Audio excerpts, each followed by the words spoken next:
महाराज जी, आपका एक वीडियो बड़ा वायरल हुआ था जी। आपने उसमें कहा कि किसी भी नाम उठा लो, चाहे वो शुभांकर हो, फारूक हो, रमजान हो या कहीं जोड़ दो, हर आदमी के नाम में आता है राम।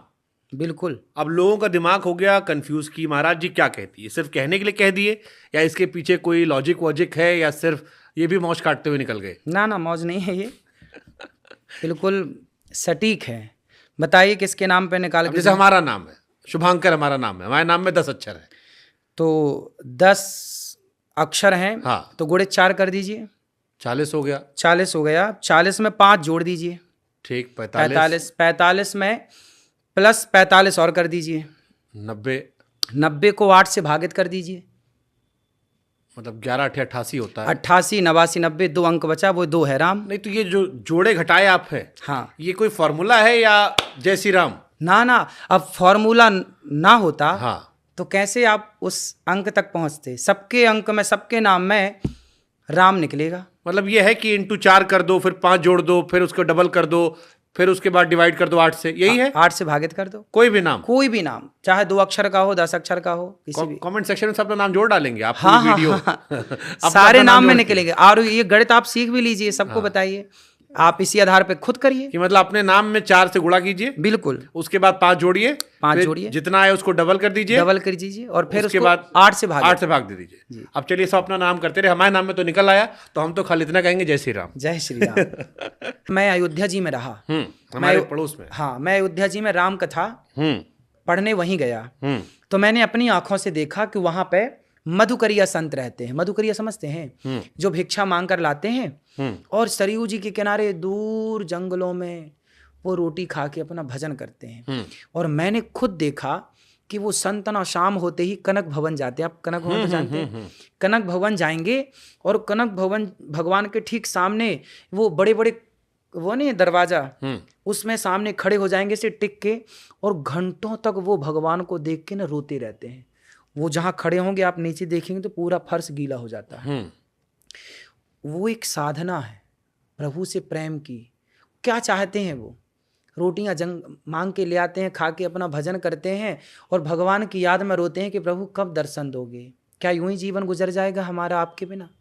तो ये तो हो गई भक्ति वाली बात, ये तो भाव है। और वो आपके जो मित्र जी ने बताई कहानी, अब उन्होंने किस आधार पे बताई वो तो वो जाने, लेकिन मैं जो जानता हूं, मैं तो ये जानता हूं कि संत जब रोते हैं ना तो संतों का एक एक आंसू करोड़ों का होता है। तो बात सही, जो असली संत होते हैं उनका मतलब उसकी कीमत ना नहीं है। अब चलो इसे सवाल पूछता, असली संत कौन, कैसे पहचाने?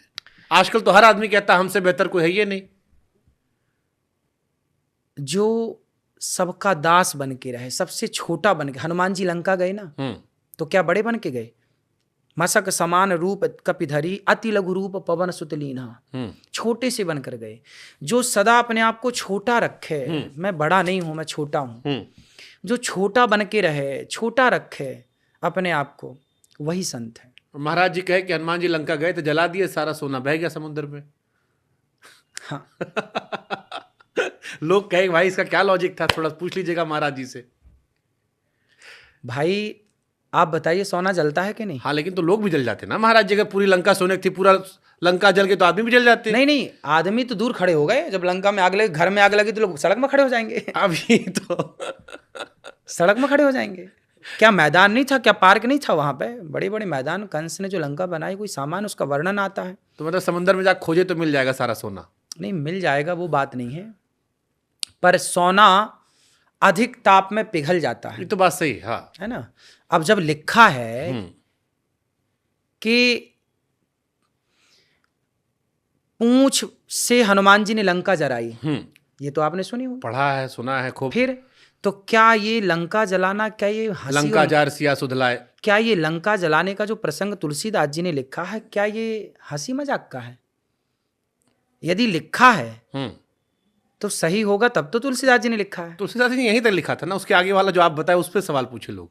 नहीं, लोग मेरे से ये सवाल पूछे कि महाराज जी लंका तो सोने की थी और सोना जलता नहीं है, मतलब ये क्वेश्चन तुलसीदास जी पे खड़ा हो गया।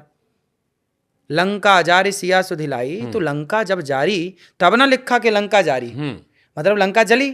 अब सवाल लोगों का क्या है, आज के पढ़े लिखे लोग तर्क तो करते हैं और ठीक भी है कि लंका सोना तो जलता नहीं है, फिर सोने की लंका कैसे जल गई?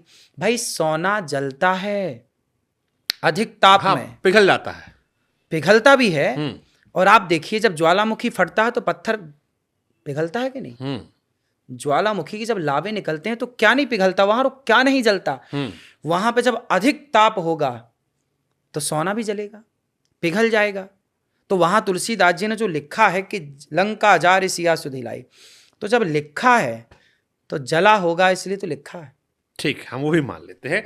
अब कुछ फैसला दर्शकों पे, धर्म पे हम सवाल नहीं उठाते। हाँ। ये सबसे अच्छी बात हमने सीखी है पत्रकारिता में। हाँ। कि धर्म में कॉन्सेप्ट सुन लो, बाकी फैसला जनता पे छोड़ दो। जी।